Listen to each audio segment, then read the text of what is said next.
As the nation remembers and honors the life of Jimmy Carter, a personal friend of the former president, longtime Palm Beach County lawyer, shares his perspective. WPTV's Michael Williams brings us this look at his legacy.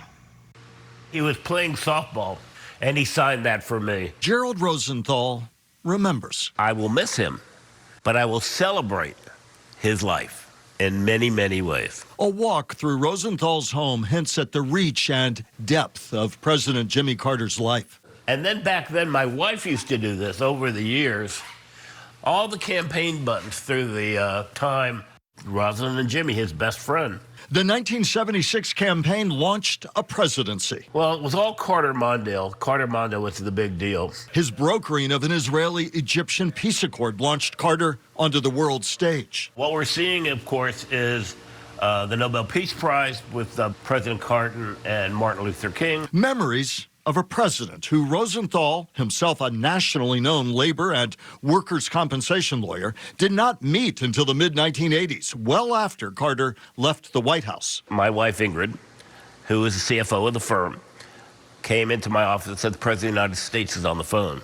Ingrid, you see her here, knew the Carters, Jimmy and Rosalind, because of mutual ties to Habitat for Humanity.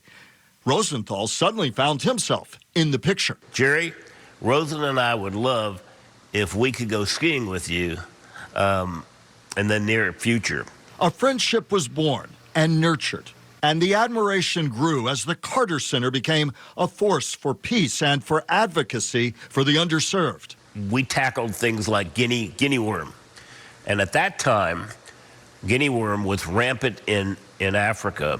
That debilitating parasitic illness largely wiped out with the help of a leader never shy about wielding post-presidential prestige. The man from Plains, Georgia, who drew attention everywhere. And of course, this one, they've been very good friends with Crosby, Stills, and Nash. So they gave him this one, and he signed that.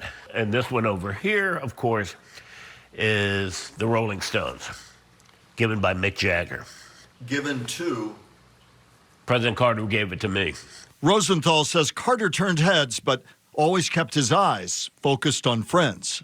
And then in 2015, when she developed stomach cancer, all of my friends said, how do we help? So I said, we need to do Team Ingrid. And there was the former president, willing, wanting to do his part. Ingrid did not survive her cancer. Her husband is forever thankful for the friend who stood by his side. I would hope that he's a model for every post-presidency. You know, be it Obama, be it Trump, be it Biden. What do you do with your life when that's over? Your one term or your two terms?